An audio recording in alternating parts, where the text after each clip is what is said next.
The day my brother fired me from the company I built with my own hands, he was wearing a suit that cost more than most people's monthly rent. I remember the color, slate gray, Italian wool. He had it made for a trip to Milan the previous spring, a trip I had stayed home from because the harvest was coming in and someone had to be there when the fermentation tanks needed adjusting at 2 in the morning. Someone always had to be there. For 25 years, that someone was me. He stood at the head of the Thanksgiving table with 40 years of family crystal in front of him, and he said my name, and then he said a sentence that I have thought about every single day since. He said my hands smelled like dirt. He said that was the problem. He said Vanguard was a luxury brand now and luxury brands needed a certain kind of image and my image was wrong. He said I no longer fit the vision. I looked at my hands. He was right about the smell. 25 years of Napa Valley soil will do that. 25 years of getting up before the sun and walking the rows and checking the moisture levels and talking to the workers and being there for every harvest and every crisis and every 3 in the morning emergency that Julian had slept through because Julian did not get up before noon unless there was a tea time involved. I looked at my hands and I smiled. I told him I hoped his hands found something to hold on to in the empty space I was leaving. Then I picked up my napkin, folded it once, set it on the table, and walked out of the dining room. I did not cry. Not then, not later. I had been preparing for that moment for 3 years. I just had not told anyone. My name is Eleanor Vanguard. This is the story of how I gave my brother the company, and then I took it back. The Vanguard family has been making wine in Napa Valley since my grandfather planted the first vines in the early 1960s. He was not a wealthy man when he started. He was a man with a piece of land and an obsession and a willingness to lose everything on a bet that the soil in that particular valley could produce something extraordinary. He was right. The first vintage that put Vanguard on the map came out in 1978. A Cabernet Sauvignon that a French judge scored higher than the Bordeaux it was competing against in a blind tasting. The wine press called it a shock. My grandfather called it Tuesday. By the time my father inherited the operation in the late 80s, it was already a name that people in serious wine circles recognized. My father was not a winemaker. He was a businessman. He understood brand and margin and the particular alchemy of turning agricultural product into luxury goods. He moved Vanguard up the price point. He stopped making wine for restaurants and started making wine for collectors. He built the tasting room and the estate house and the reputation. He was good at all of it. What he was not good at was the operational reality of a wine estate, the soil management, the water decisions, the harvest timing, the relationships with the workers who actually ran the rows. He was not good at those things and he knew he was not good at them, and so he found someone who was. That person was me. I was 22 when I started. I had just finished a viticulture program at UC Davis. I came back to Napa because the land called me the way it had called my grandfather, not out of obligation. Out of genuine love for the specific character of that valley and those vines and the particular problem of coaxing something extraordinary out of something as indifferent as soil and weather and time. My father gave me the operations role, not officially at first. Officially, I was just helping. But within 2 years, I was running everything below the surface level of the business. The vineyard management, the water allocation, the fermentation protocols, the worker relations, the supplier contracts, everything that made the wine actual wine as opposed to just a brand on a label. Julian was 17 when I started. He grew up watching me work. He understood, in the way that younger siblings understand things they do not have the words for yet, that the operation ran because of me. He just never had to say so out loud. And the longer he went without saying it out loud, the easier it became to pretend it was not true. He was charming. I want to say that because it is honest and because the story is easier to understand if you know it. Julian Vanguard was genuinely charming. He had the particular gift of making every person in a room feel like the most interesting person in it. He worked a party the way a good winemaker works a vineyard, with attention and patience and a very clear understanding of what he wanted to harvest at the end. What he wanted to harvest was the life I was building for him. He just did not know that yet either. I need to tell you about the crisis, because without the crisis there is no story. There is just a woman who worked very hard for a long time and got treated badly by her family. That story is real and it matters, but it is not this story. This story has a different engine. The crisis came in 2011. My father had been making decisions in the years leading up to it that he had not told anyone about. Not me, not Julian.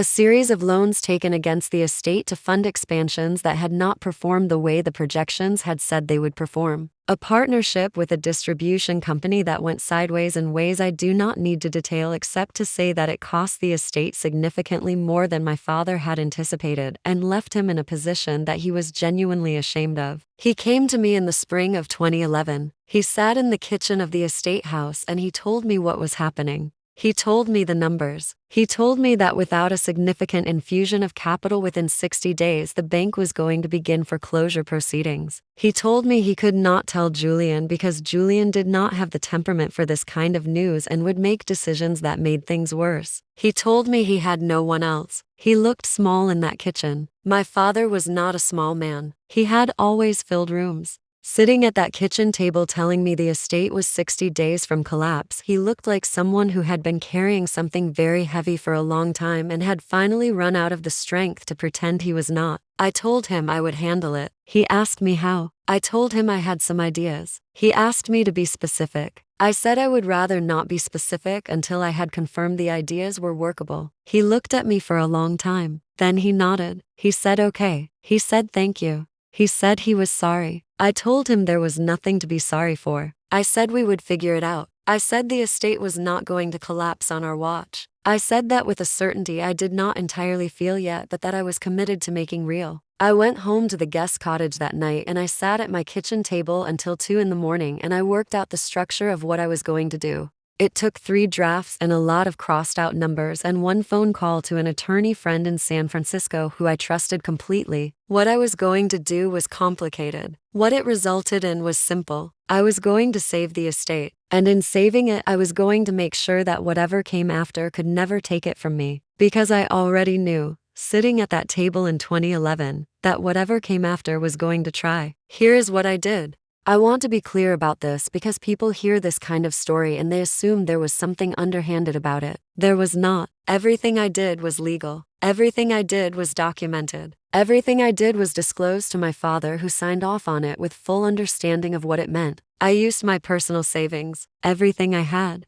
12 years of living in a guest cottage and driving the same truck and not taking vacations and not buying things I did not need had produced a number that surprised even me when I added it up. I liquidated it all. That was not enough. I also took out loans, personal loans against my own credit. My attorney structured them carefully. I borrowed against my future in a way that would have terrified most people my age and that I understood was a reasonable risk because the alternative was watching the thing I loved most in the world fail. The infusion covered the immediate debt. It bought the estate the breathing room it needed. My father restructured the remaining obligations over the following 2 years and the crisis passed and the business stabilized, and by 2014 Vanguard was stronger than it had been before the crisis. My father never told Julian any of this. I never told Julian any of this. Julian spent those 3 years going to charity galas and playing golf and building a social profile on the back of a brand name that his sister was quietly keeping from collapse. He did not know. I want to be fair about that. Julian genuinely did not know about the crisis or my role in resolving it. My father had made that choice and I had respected it.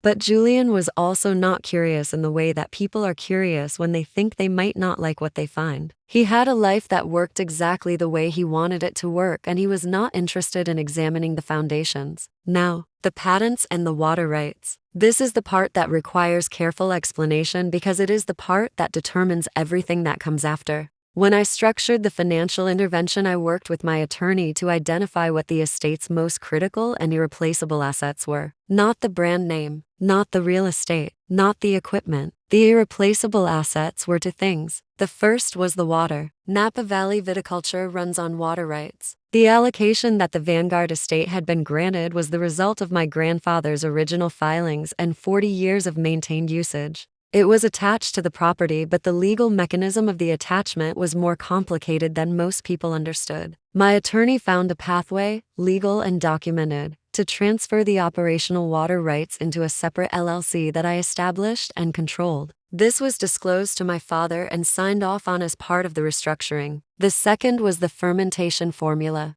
25 years of working with those particular vines and those particular soils and those particular conditions had produced a proprietary fermentation and aging protocol that was the reason Vanguard wine consistently scored where it scored. It was the reason that bottle was worth what it was worth. I had developed it. It was mine. I patented it in my own name and licensed it to the estate for a nominal fee as part of the restructuring arrangement. My father understood what this meant. He was a businessman. He understood that what I had done was create a structure in which the estate's value was real only as long as I was part of it. He signed the documents. He said one thing to me when he signed. He said, "Eleanor, I am trusting you to never use this against the family." I said I would never use it against the family. I meant it. I was protecting the family. I just also happened to be protecting myself. He died in 2019. The will was read in the estate's main dining room. Julian received the estate, the brand, 80% of the visible equity, and the CEO title. I received the guest cottage and the operations director role. My aunt cried. My cousin looked at his shoes. Julian looked satisfied in the way of a man who has received exactly what he always expected to receive. I looked at the will and I thought about the documents in the filing cabinet in my cottage. I thought about my attorney's number saved in my phone.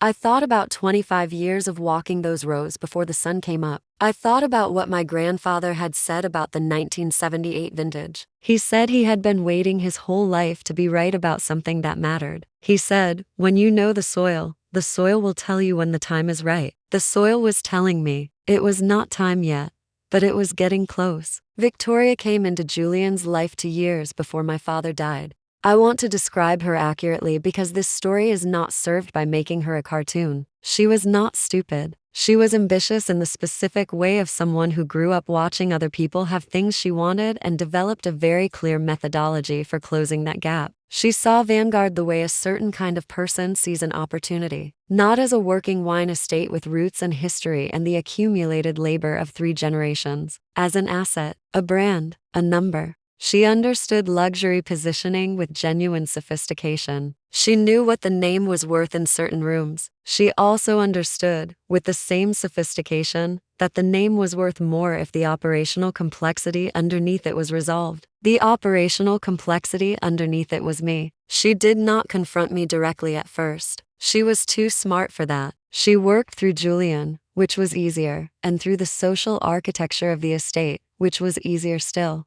She started hosting events at the estate that required the tasting room to be in a state I could not maintain while also running operations. She brought in consultants who questioned decisions I had made. She introduced terminology into conversations that suggested the estate needed to evolve beyond its current management structure. She was, in the professional language of the thing she was doing, excellent at it. The Thanksgiving dinner was not spontaneous. I want you to understand that.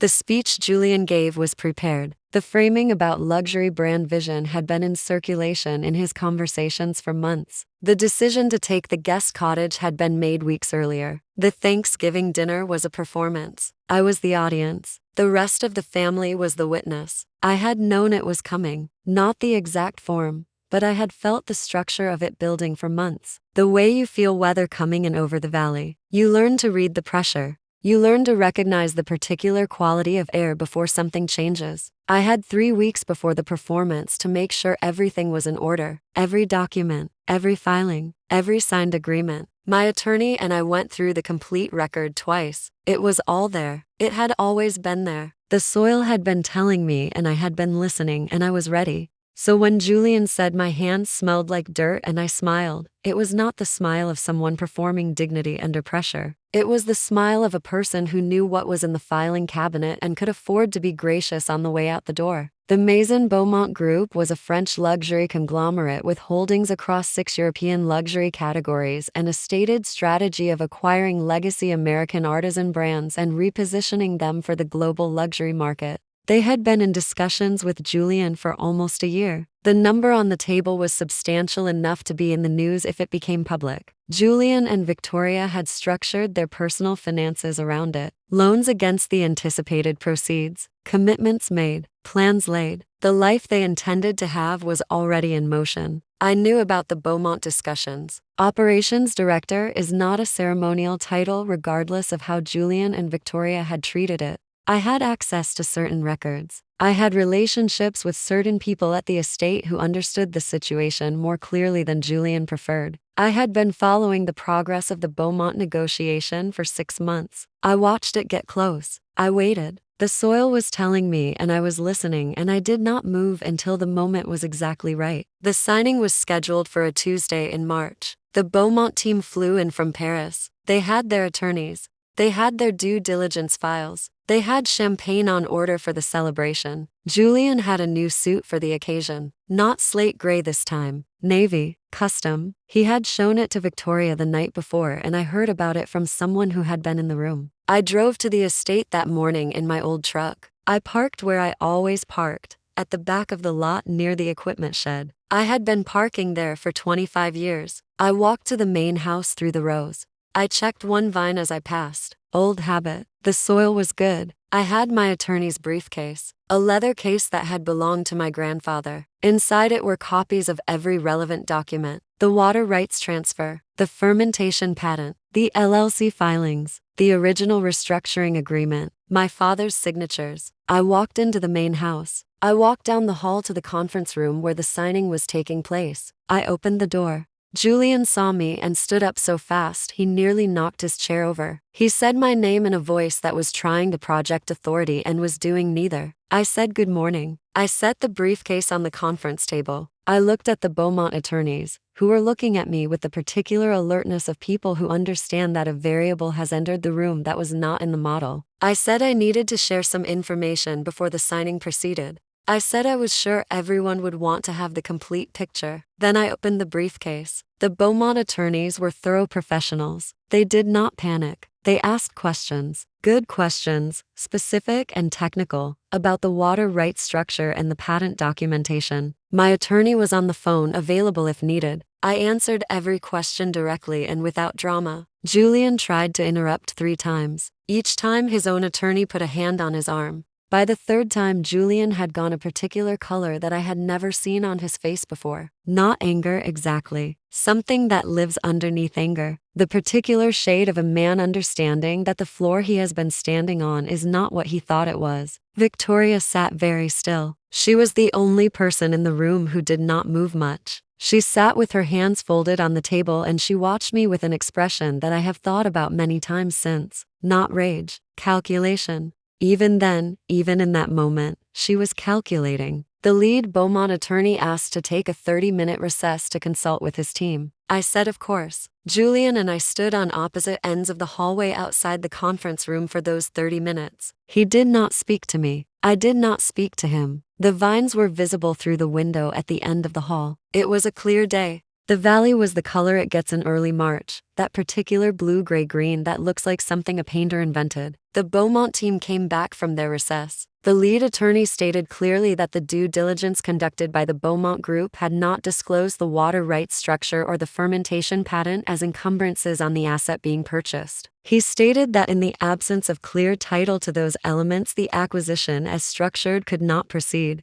He thanked Julian for his time. He shook my hand. He picked up his files. The Beaumont team left. Julian stood in the conference room for a long time after they were gone. I watched him from the doorway. He did not look at me. He looked at the table, at the chairs where the Beaumont team had been sitting, at the unsigned documents. He finally turned. He said, "What do you want?" Not aggressively, genuinely, the voice of a man who has run out of posture. I told him I wanted the company. I told him I had always wanted the company. I told him the company was built by my grandfather and my father and 25 years of my labor, and that it was going to stay in the valley and stay making wine, and that was not going to change. He said he needed time. He said there were financial obligations. He said he was not in a position to simply transfer anything. I said I understood. I said he should take whatever time he needed. I said I would be at the guest cottage. I said I knew the way. I walked back through the rows. I checked another vine on the way out. The soil was still good. What came after was not as dramatic as what had come before. It rarely is. The drama is the moment of revelation. What follows is just the arithmetic. Julian had borrowed heavily against the anticipated proceeds of the Beaumont sale. The loans were structured to close when the acquisition closed. The acquisition did not close. The loans came due in ways that his personal assets could not cover.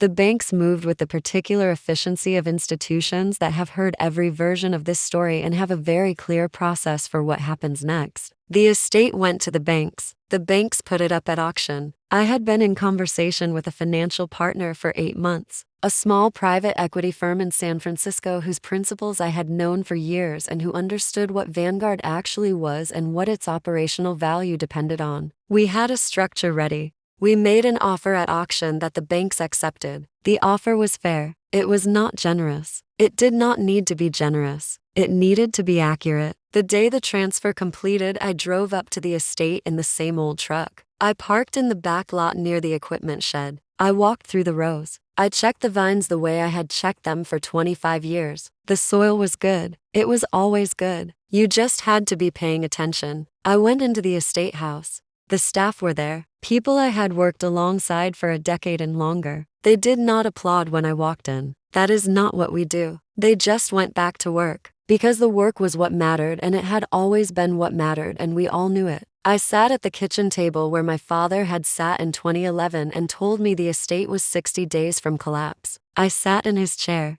I poured a glass from the first bottle of the new vintage, the first bottle that would carry my name on the label alongside the Vanguard name. The label had been my idea, not a statement, not a declaration, just an accurate record of authorship. Eleanor Vanguard, winemaker. It had always been true. Now it was on the bottle. I held the glass up to the kitchen window. The valley was out there, the rose in the soil and the particular light that Napa gets in the late afternoon when the fog is still on the mountains and the vines are just catching the sun. The light my grandfather had planted his first vines in. The light I had walked in for 25 years. I thought about what he had said about the 1978 vintage, about waiting his whole life to be right about something that mattered, about the soil telling you when the time is right. The soil had been right. It had been patient with me. I had tried to be patient with it in return. I drank the wine. It was very good. It was always very good. The soil made it that way and the water made it that way and the formula made it that way, and 25 years of before dawn mornings and harvest crises and fermentation adjustments made it that way.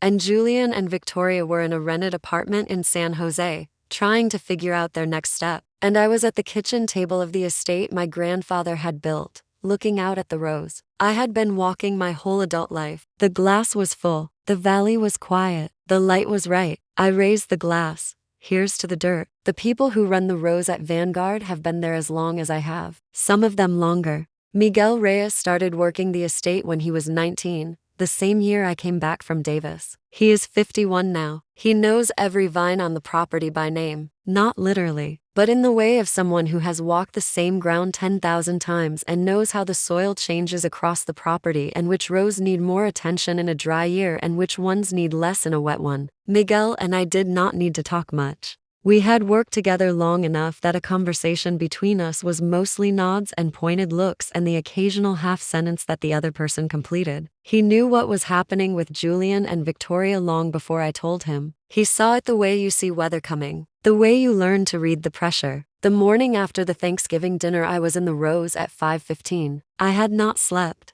I was checking the winter pruning progress on the north block. Miguel found me there at 5:30. He came up alongside me and he checked the same vine I was checking. He did not say anything for about a minute. Then he said, "Is it bad?" I said, "It is what I expected." He said, "What are you going to do?" I said, "I am going to finish walking this block and then I am going to have some coffee and then I am going to figure out what comes next." He nodded. He walked the block with me. We finished around 7. He poured me coffee from the thermos he always brought. We stood at the end of the row looking back at the vines. He said, "We will be here when you are ready." That was all. He went back to work. I drank my coffee. I have thought about that sentence many times in the years since. We will be here when you are ready. The particular loyalty of people who know what the work actually is. Not the brand, not the label, the actual work. The before dawn mornings and the harvest pressure and the winter pruning and the 10,000 decisions that never appear on any balance sheet but that determine whether the wine is worth what the label says it is. Julian fired me from the title. He could not fire me from the knowledge. He could not fire me from the relationships. He could not fire me from the soil. The soil was still mine. It had always been mine in the way that matters most.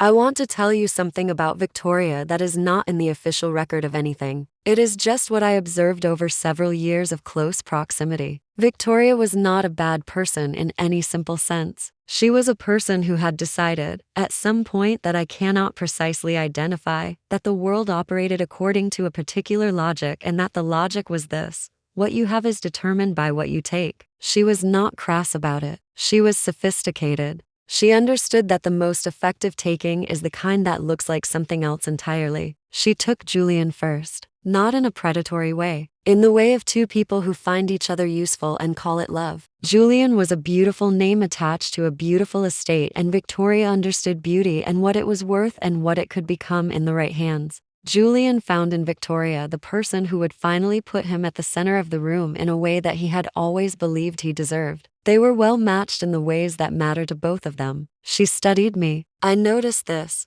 and I let her, because studying me was not dangerous. I had nothing to hide that she would know how to look for. The documents were in a filing cabinet in the guest cottage, and the filing cabinet was locked, and even if it had not been locked, she would not have known what she was looking at. The danger I posed to her plan was not visible. It was structural. It was in the legal filings and the water records and the patent database. It was not the kind of danger you see by watching a person carefully across a dinner table. She thought she was watching for weakness. She was watching for weakness in all the wrong places. My weakness was not in my character or my discipline or my relationships with the workers or my knowledge of the operation. Those were my strengths. If she had been looking for my weakness, she would have needed to look at the guest cottage kitchen table at 2 a.m. when I was doing the math on what it would cost to save the estate and what it would cost if I was wrong. That was the only place I was vulnerable. In the dark with the numbers. She never saw that. She never knew to look. What she saw was a woman who got up before dawn and came home after dark and drove an old truck and lived in a small house on the corner of the property, and who she had decided, somewhere in the arithmetic of her own ambitions, was a problem to be managed. She managed me right out of the company. The management was efficient and thorough and well executed. I will give her that.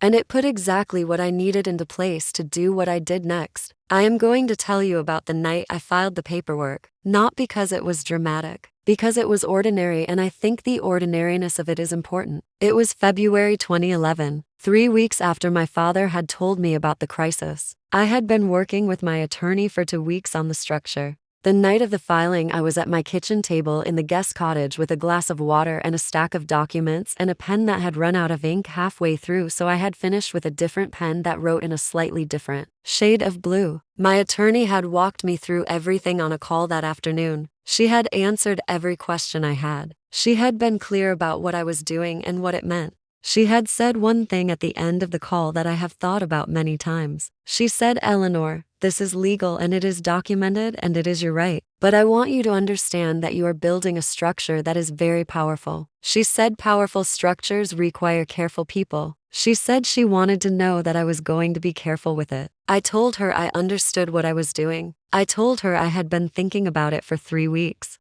I told her I was not going to use it aggressively. I told her I was going to use it to protect what my family had built and to make sure that if something went wrong, there was a floor that kept the estate from disappearing. She said that was a careful answer. She said she trusted me. She said to call her when I was ready to file. I filed at 11:47 on a Tuesday night. I scanned the documents and uploaded them through the state system and then the federal patent portal, and then I sat back and looked at the kitchen table and I thought about my grandfather and the 1978 vintage and about waiting your whole life to be right about something that matters. I was 38 years old. I had spent 16 years building something for a family that did not fully understand what they had. I had just spent 3 weeks saving it and simultaneously ensuring that whatever happened to the family's ownership of the brand and the real estate could not touch the things that made the brand and the real estate worth anything. I poured myself a glass of wine from a bottle I had opened for dinner. I sat in the kitchen of the guest cottage that I had lived in for 16 years. I drank the wine and I looked out the window at the dark estate and the rows I would walk in the morning, and I felt something I can only describe as settled. Not satisfied, not triumphant, settled. The feeling of having done the thing that needed to be done with the materials available and in the time available. The farmer's feeling. You plant the right thing in the right soil at the right time, and then you wait for the season to do what seasons do. I was going to wait. I was very good at waiting. 25 years of harvest timing will teach you that. I want to tell you about my brother before Victoria. Before the suit and the golf clubs and the social pages. Before he had a narrative that required me to be the wrong kind of person. Julian was funny. That is the first thing. He had a genuine wit that did not come from cruelty, which is rarer than people acknowledge. He could make my father laugh at the dinner table in a way that nobody else could. He had a gift for the exact right word at the exact wrong moment. He had made me laugh until I cried more than once, and I do not forget that. He was also, underneath the charm, genuinely insecure in the way of someone who has always been told he is special without being given a clear account of what being special requires. He had inherited the name and the expectations and the social capital of the Vanguard family, and he had not been given, through no fault of anyone in particular, a clear sense of what he was supposed to do with all of it that was real and lasting and earned. The estate was too complex and too operational for him to actually run. He knew this. Victoria knew this. Everyone knew this except Julian's public presentation of himself, which required him not to know it. He was not equipped for what my father had left him, and the thing he was not equipped for was the thing he needed most, which was someone to tell him honestly what the situation required and help him find a way to be useful in it. He needed an ally in the actual work. What he had instead was Victoria, who wanted the asset liquidated and the operational complexity resolved, and the social world that had always applauded him without demanding much. And a sister who had spent 25 years doing the work he did not know how to do and who he had decided, following Victoria's narrative, was the problem. If things had gone differently, I might have found a way to be that ally for him. We might have figured out a structure where his genuine gifts, his charm and his brand instinct and his ability to work a room, sat alongside my operational knowledge in a way that served the estate. There were moments in the years before Victoria when I thought about proposing something like that. I never did. I am not entirely sure why. Some combination of pride and caution and the particular dynamic of our family that made directness difficult. Some sense that if he did not see it himself, the offer would not be received. He did not see it himself. Victoria arrived and the dynamic calcified around her vision of what the estate should become. By the time I understood that there was no version of the future where Julian was going to be a genuine partner in the work, it was too late for the conversation we might have had earlier. I do not forgive him for Thanksgiving. I want to be honest about that. I have not spent 3 years constructing a justification for what he did. He stood at the head of a table full of family and he said my hands smelled like dirt and that I did not fit the vision, and he meant it to land the way it landed. He meant it as a diminishment. He had decided, somewhere in the calculus of his marriage and his ambitions, that diminishing me was acceptable. But I also understand how he got there. I understand the architecture of it. The insecurity that needed someone to stand on. The marriage to someone who needed the complexity resolved. The narrative that required the person who had done the actual work to be the wrong kind of person so that removing her felt like progress rather than ingratitude. I understand it. I do not forgive it. Those two things can both be true. The auction was held on a Thursday in October. The estate had been in bank receivership for months. The bank had done its own assessment of the property value and set a reserve. My financial partners and I had done our own assessment. The two numbers were close enough that I was not worried about being outbid. There were 3 other bidders. One was a real estate developer from Southern California who wanted the land for a hospitality project. One was a tech executive who had been publicly discussing his desire to own a wine estate for several years. The third I did not recognize and my team was not able to identify before the auction. I sat in the back of the auction room. I had told my partners I did not want to be visible at the front. This was partly tactical and partly personal. I did not want to be the face of the bidding process. The estate was going to come back to the family and to the workers and to the valley. It was not going to come back through a drama. It was going to come back through the correct number at the correct moment. The bidding opened and moved quickly. The developer was aggressive early and then dropped out at a number that was above what the land alone was worth for hospitality purposes, which suggested he understood the valuation correctly. The tech executive bid precisely and then stopped at a number that I respected and was not going to match because it was not the number that reflected what the estate was actually worth without the water rights and the patent. The third bidder was persistent. They matched us twice. My partners conferred briefly and raised once more. The third bidder paused. The pause lasted long enough that the auctioneer began the countdown. At the end of the countdown, there was no further bid. We had the estate. I did not stand up when the gavel came down. I sat in my chair in the back of the room and I looked at the number on the board and I thought about the filing cabinet in the guest cottage. I thought about February 2011. I thought about the pen that ran out of ink. One of my partners leaned over and said, "Well done." I said, "Thank you." I said it had been a long time. He asked how long. I said 25 years in one form and about 9 years in the form that led to this particular room on this particular Thursday. He said that was a long time to hold a plan together. I said I had not thought of it as a plan exactly. I said I had thought of it as knowing what the soil was worth and waiting for the right season. He looked at me for a moment. He said he had not understood the farming metaphors when we first met. He said he was starting to understand them. I said good. I said they were the only metaphors that had ever made sense to me. The decision about the label took me longer than any of the legal or financial decisions, which probably tells you something about where my priorities actually are. The Vanguard name was part of what I had acquired. The brand, the history, the 40 years of reputation that my grandfather and my father had built. I was not going to change the name. That would have been its own kind of ingratitude. But I wanted something on the bottle that was accurate, not as a statement, not as a declaration of victory, as an accurate record of authorship.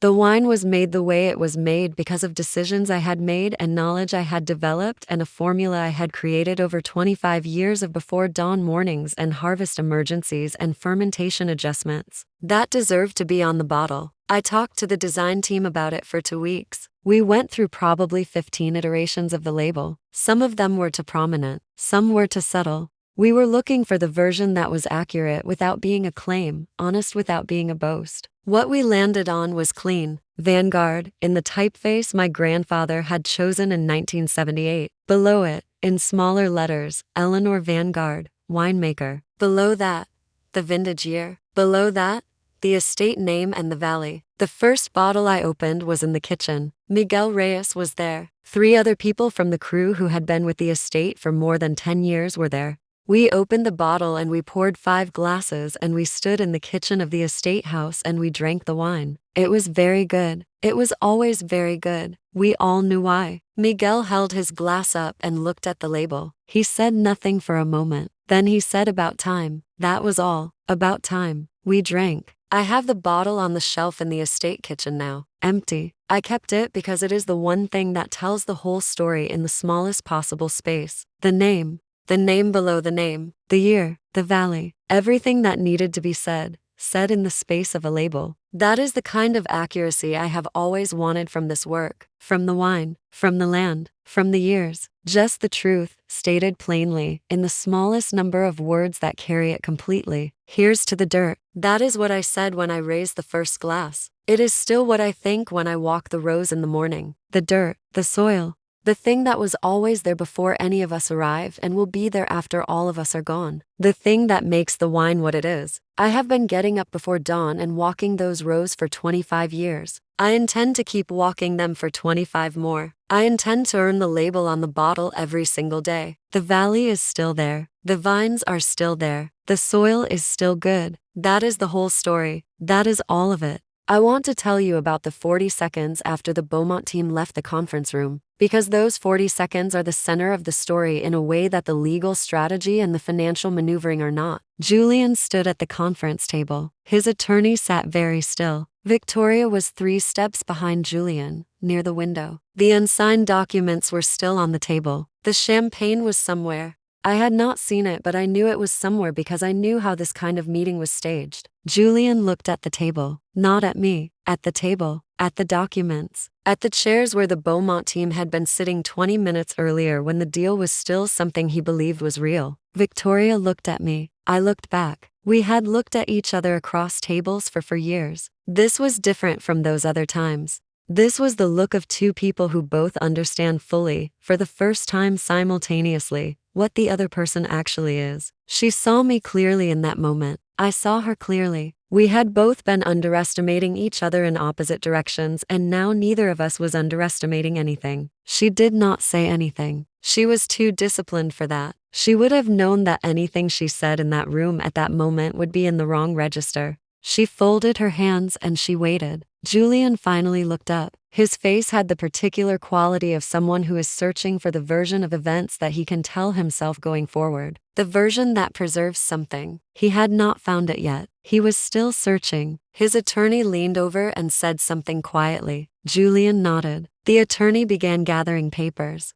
The motion of the papers gathering gave Julian something to do with his eyes, and he looked at them instead of looking at me. I picked up my grandfather's briefcase. I said goodbye to Julian's attorney, who I had known professionally for several years and who had nothing to do with the situation, and who returned my goodbye with the professionalism of someone who understands that being correct requires no apology. I walked out of the conference room. I walked down the hall. I walked out of the main house and through the kitchen garden and out onto the path that ran between the rows. The vines were bare. It was March. The pruning was done and the new growth had not started yet. The rows looked severe in the way they always look in March, just sticks and wire, the promise of the season not yet visible. But I knew what was coming. I knew what those sticks and that wire would become into months. I had watched it become that thing for 25 years. I walked to the guest cottage. I put the briefcase on the kitchen table. I made coffee. I called my attorney and told her it was done. She said nothing for a moment and then she said good. One word, good. She understood what it had cost to get to good. I drank my coffee at the kitchen table and I looked out the window at the rows. The light was starting to change. March light in Napa has a particular quality. Lower and longer and less certain than summer.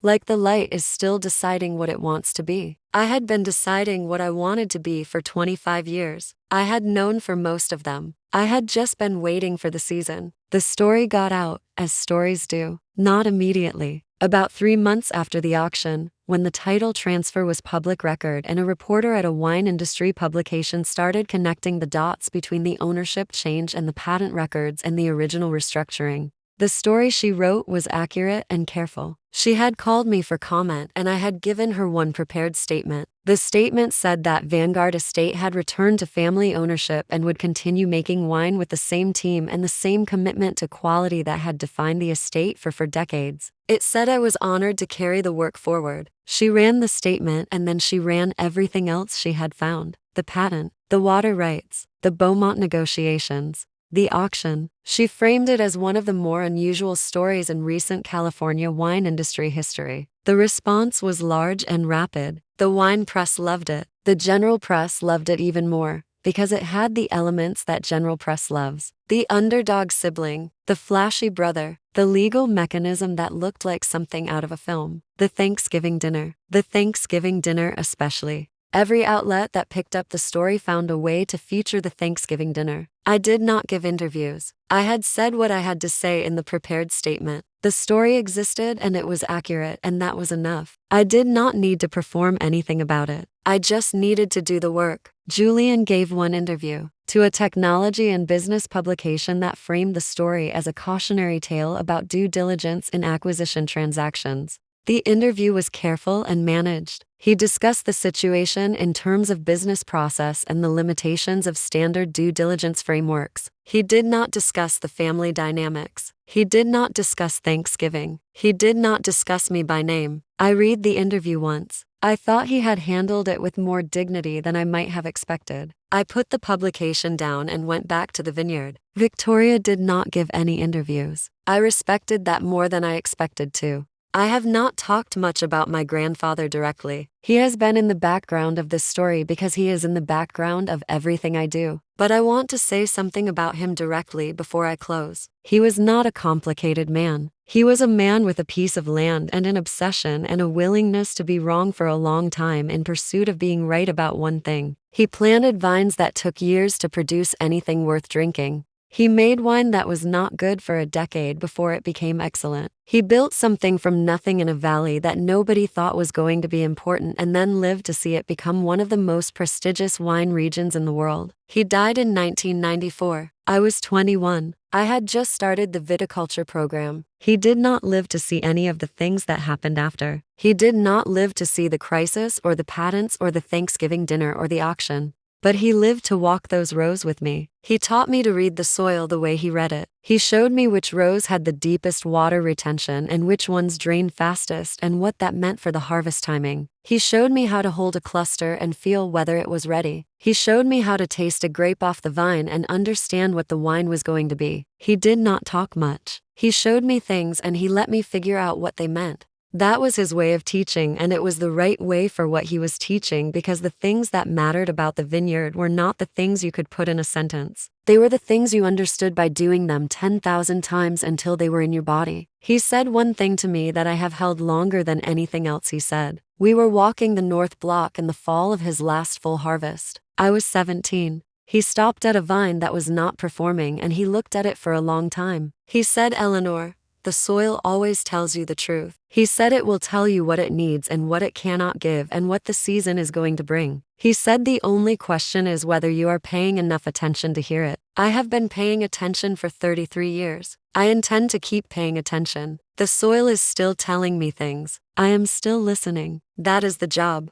That is all of it. The label says Eleanor Vanguard winemaker. That has always been the truth. Here's to the dirt. The first full harvest under the new ownership was in September. I want to tell you about it because it was the moment everything became real in a way that the auction and the legal transfer and the label design had not quite made real. Harvest is different from every other part of the operation. It is the part where everything comes to a point. All the decisions made over the previous 12 months, the pruning and the water management and the canopy work and the timing choices, they all arrive at harvest and you find out what you got for them. There is no hiding from harvest. The fruit is what it is. I had been making harvest decisions for Vanguard for 25 years, but I had always been making them for someone else's estate. This was the first harvest where the decisions were mine in the complete sense. The financial risk was mine. The brand was mine. The formula was mine. If I got the timing wrong, it was my problem in a way it had never quite been before. I did not get the timing wrong. I never got the timing wrong. But I want you to understand that it felt different to walk the rows at 4 in the morning in the third week of September and make the call that we were starting the pick the following morning. It felt like a different weight, a complete weight, not heavier than it had been. Just more entirely mine. Miguel was there at 4:15. He had checked the North Block himself the night before and he had already made his own assessment. He looked at me when I arrived and I looked at him. He said tomorrow. I said tomorrow. He nodded and went to get the crews organized. We started picking at 6:15. The whole crew was there. 38 people on the property that morning, working the rows in the early light. I walked behind the pickers for the first 2 hours. I watched the fruit come off the vines. I picked a cluster myself and tasted 2 or 3 grapes and felt what the season had done. It was a good year, not exceptional. Good. The kind of good that rewards careful decisions over the previous 12 months and punishes careless ones. We had made careful decisions. The fruit showed it. By 9 o'clock, the first loads were at the crush pad. I stood there in the morning and watched the fruit come in, and I thought about every year I had done the same thing for this same land, and I thought about the difference between doing it for someone else and doing it for yourself. The difference is not in the physical act. The pruning shears are the same. The gravity of the fruit is the same. The light in the valley at 6:15 in the morning is the same. The difference is in the quality of attention. When it is yours, completely yours, you pay attention differently, not more. Differently. The attention has a different character. It has accountability built all the way through it. No buffer between what you notice and what it costs you if you are wrong. I have always paid close attention. This was the first harvest where the attention and the cost were fully aligned. I understood for the first time what my grandfather had felt every harvest from the first year he planted until the last year he was able to walk the rows. It felt like arriving, not victory. Arriving. The difference matters. Victory is about someone else. Arriving is about where you are supposed to be. I was where I was supposed to be. I had always been where I was supposed to be. I had just spent 25 years arriving at the version of it that was entirely mine. The crush was good. The fermentation, following the formula that had my name on the patent, proceeded exactly as it was supposed to proceed. By November, the wine was in barrels and doing what wine in barrels does, which is become itself over time. I went back to the rows. I checked the vines after the harvest the way you check them, made notes, started planning the pruning, started thinking about the next season and what decisions it would require. The soil was still good. It was always good. It had been good for 60 years and it was going to be good for 60 more if the people tending it paid attention and made the right decisions and showed up before dawn and stayed until the work was done. I intended to be one of those people. I had always intended that. Someone asked me recently what I would say to myself at 22 if I could. The self who came back from Davis with the viticulture degree and drove up to the estate and said she was just going to help for a while. I have thought about it. Here is what I would say. I would say that the work you are going to do is real and it is going to matter in ways you cannot fully anticipate from where you are standing. I would say that the morning when you are in the north block checking the pruning before the sun comes up and you know something about that soil that no one else on the property knows, that feeling is the whole reason. That is the thing, not the label, not the brand. That specific feeling of knowing the thing and being right about it and watching it produce something worth having. I would say that the people who benefit from your labor without understanding or acknowledging it are going to be part of your life for a long time and that you are going to have to find a way to make peace with that without letting it diminish the quality of what you do. The quality of what you do is not for them. It is for the soil and the vines and the wine and the people who will drink it long after any of the family dynamics have been resolved. I would say the patience is going to feel like loss sometimes, like you are letting something that should be addressed pass without addressing it. That feeling is real, but patience in service of something true is not passivity. It is strategy. It is husbandry. It is the farmer's understanding that there is a right time for everything and the wrong time for almost everything else. I would say keep the documents in the filing cabinet and keep the filing cabinet locked and keep the attorney's number saved in your phone and do not spend a single night worrying about whether what you have built is strong enough. You built it right. The soil knows. The soil always knows. And I would say the day is coming when you are going to walk into a conference room and set a briefcase on the table and change the direction of everything. And on that day you are going to be calm, not performing calm, actually calm, because you will have been paying attention for long enough that the moment will feel like the harvest feeling. Like the moment when you know the timing is right and the crop is ready and everything you have done over the previous season has been in service of this exact point. You will be ready. You were always going to be ready. You just had to get there. Here's to the dirt. Take care of it and it will take care of you. That is the whole lesson. That is everything I know. The first major review of the new vintage came out in a wine publication the following spring. I do not usually read reviews. I know what the wine is. I made it. I do not need someone to tell me what I already know. But this one I read, not for the score, for something else. The reviewer was a woman named Claire Ashworth. She has been writing about California wine for 20 years. She knows the valley the way I know the valley. She had reviewed Vanguard wines for 15 of those 20 years and her assessments had always been accurate in the way of someone who understands what she is evaluating. She gave the vintage a high score. That was not what I read it for. What I read it for was the last paragraph. She wrote that the new vintage showed something she had not seen in a Vanguard wine in several years. She wrote that it had a quality she could only describe as integrity. A quality of alignment between the fruit and the soil and the formula that produced a wine which tasted, she wrote, like someone had been paying full attention. Someone had been paying full attention. For 25 years. And now for the first time the person paying attention and the name on the label were the same person. I cut out the review. I put it in the filing cabinet in the guest cottage, not next to the legal documents, in a different folder. A folder I have always kept in the same filing cabinet for a different kind of record, not the legal record, the true record, the record of what the work actually produced. The filing cabinet in the guest cottage has two kinds of documents in it now. The kind that protected what I built, and the kind that says what it was worth. Both kinds matter. The legal documents are the floor. The review is the ceiling. The wine lives between them. The soil makes it. The attention shapes it. The patience delivers it. That is the whole process. That is the whole story. 25 years of a woman getting up before dawn and walking the rows and knowing the thing that needed to be known and waiting for the right season to say it out loud. My name is Eleanor Vanguard. The label says winemaker. It always should have. Here's to the dirt. Napa Valley remembers everything. That is one of the things about growing a crop in the same soil for 60 years. The soil remembers. The microbiome in the ground carries the history of every decision made in those rows.